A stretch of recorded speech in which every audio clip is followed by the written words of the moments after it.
تیری شان جلیل جلالہ، تیرا نام ہر سو بلند ہو۔ وہ تقسیم المعدود، حضرت ساری دنیا اپنے لیے کماتی، میں اپنے لیے کما رہا ہوں، آپ اپنے لیے کمائیں، کوئی گناہ کی بات نہیں، اپنے لیے کمانا کوئی گناہ نہیں ہے، ٹھیک ہے، لیکن ایک اعلیٰ درجہ ہے۔ فرمایا ساری دنیا تو اپنے لیے کماتی ہے، وتقسیم المعدوم، لیکن اے آقا آپ بے سہارا نادار لوگوں کے لیے کماتے ہو، آپ کا مال آپ کے لیے نہیں ہے، آپ کا مال غریبوں کے لیے، حاجت مندوں کے لیے، ضرورت مندوں کے لیے۔ آپ نے ایسی تربیت فرمائی تھی، جب بیت المال میں کچھ پیسہ آنا شروع ہو گیا تو قرآن نے نبی کا خرچ بیت المال کے ذمہ رکھا۔ کہاں رکھا؟ بولو۔ یہ میں اس لیے توجہ دلا رہا ہوں تاکہ ایک مسئلے کی وضاحت ہو جائے۔ بہت سے لوگوں میں یہ غلط فہمی پیدا ہو رہی ہے کہ تنخواہ لے کر دین کا کام کرنا یہ تو دنیا داری ہے، دین کا رہا۔ رسول اللہ سے بڑا دیندار کوئی پیدا ہوا ہو جائے گا قیامت تک؟ نبی بننے سے پہلے رسول پاک صلی اللہ علیہ وسلم تجارت فرمایا کرتے تھے، سب جانتے ہیں۔ نبوت کا کام آیا تو اب تجارت کے لیے فرصت اور موقع نہیں، تو کہاں سے کھائیں گے؟ بیت المال سے۔ کہاں سے؟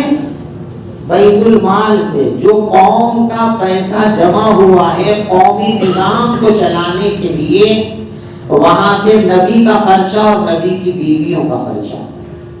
تو جو خرچ آپ کے لیے قرآن نے مخصوص کیا تھا، آپ اس میں سے ہر بیوی کو 1 سال کا خرچ دے دیا کرتے تھے، لیکن کیا تربیت تھی، اللہ اکبر۔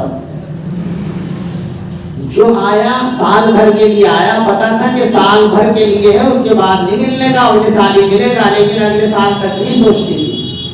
آیا بانٹ دیا غریبوں میں، چلنا کام۔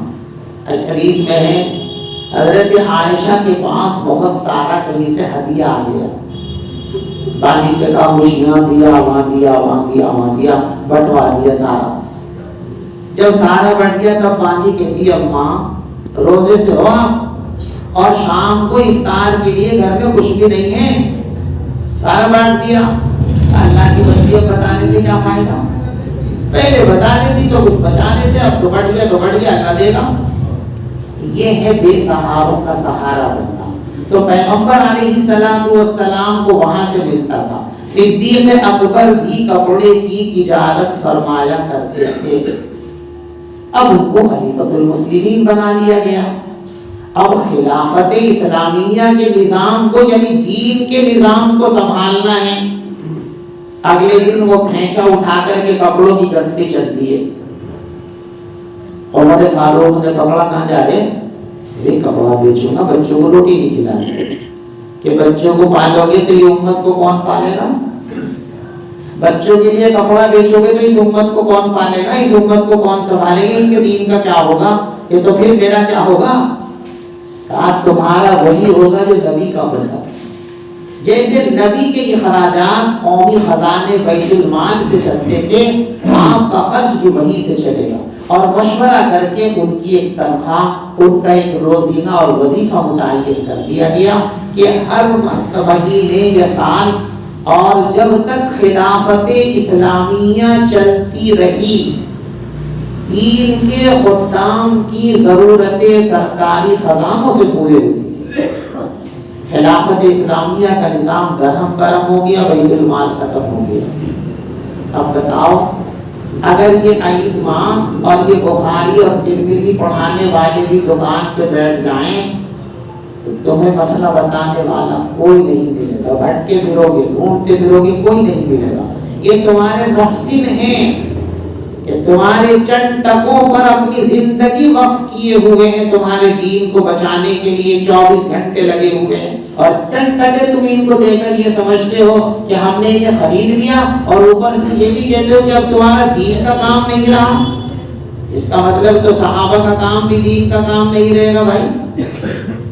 اس لیے اچھی طرح سے سمجھو، بے سہاروں کا سہارا بنو. وَتَحْمِلُ الْكَلَّ وَتَكْسِبُ لِلْمَعْدُومِ. ساری دنیا حضرت اپنے لیے کماتی ہے، آپ دوسروں کے لیے کماتے ہو.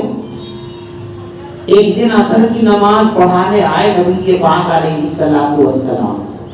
سلام پھیرتے تیزی کے ساتھ لوگوں کے اوپر کو چھلانگ لگاتے ہوئے حجرے کے اندر گئے، پھر واپس آ گئے. لوگ حیران کہ یہ کیا ہوا؟ حضرت تو کبھی ایسے نہیں جاتے تھے، آج پورے. جب لوگوں کی حیرانی دیکھا تو کہا بھئی تم تعجب میں ہو نا میں کیوں گیا تھا جلدی سے؟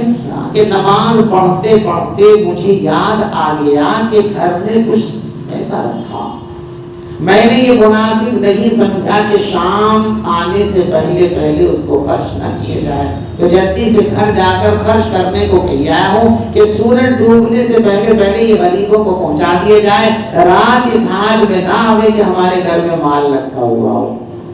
یہ ہے بے سہاروں کا سہارا بننا. اور اس کے بعد فرمایا وَتَقْرِ الضَّيْفَ. حضرت آپ کی خوب